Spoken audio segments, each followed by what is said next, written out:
I happened upon coaching when I was teaching English living in Belgium. And so I've been coaching ever since. It was just that much of a fit for me.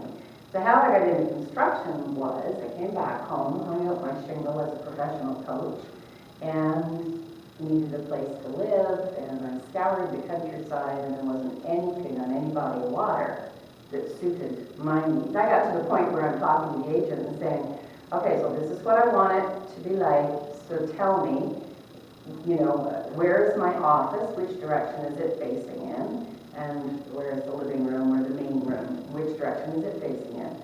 Well, okay, enough said, thank you. So I stopped running around looking, right, and there just wasn't anything. Except God presented me, whatever you call it, energy, spirit, whatever, universe. I was guided to go looking at this place, and as I'm driving it, I'm going, where in the hell is this place? It's so far away from the city, but on my route, I had driven by this, so I'm just driving by, and there's this lake, and then I come up, and there's this little white picket sign that would have been higher than that. How I even saw it, I don't know. Little white picket sign, and it said, for sale, 353, ... So I pull over, I write the number down. I had an appointment to go see this place in Timbuktu. I get in there, and just as I'm getting there, finally, there are these people walking up this long laneway that I'm not driving in because I'm not sure I'm not going to sink down in because it's springtime. And they're looking at me, and this ashen look comes over their face. And I said, is this the whatever place that's for sale? And she said, yes, but we just put an offer in on it. And at that moment, there was this big rush of, not enough property to sell in the Kingston, Ontario area.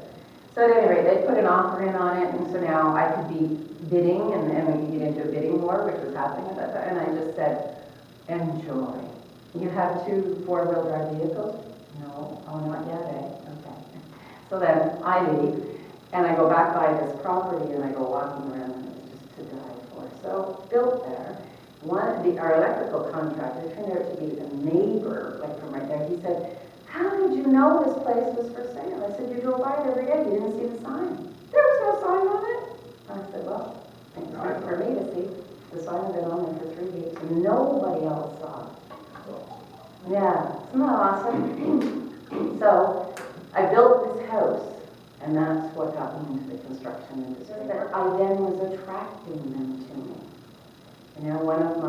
It was the mason, right? So one of the first people to work on the property, then he said to me one day, so what do you do anyway that you're available during the daytime to, have a call, to have a conversation, and to come and see the property? And I told him that I needed some of that. So he was my first construction and business owner to work with. And then another one was a design build in the smaller commercial sector, and then after that, and it just kept growing and growing, and so then I just niched into it.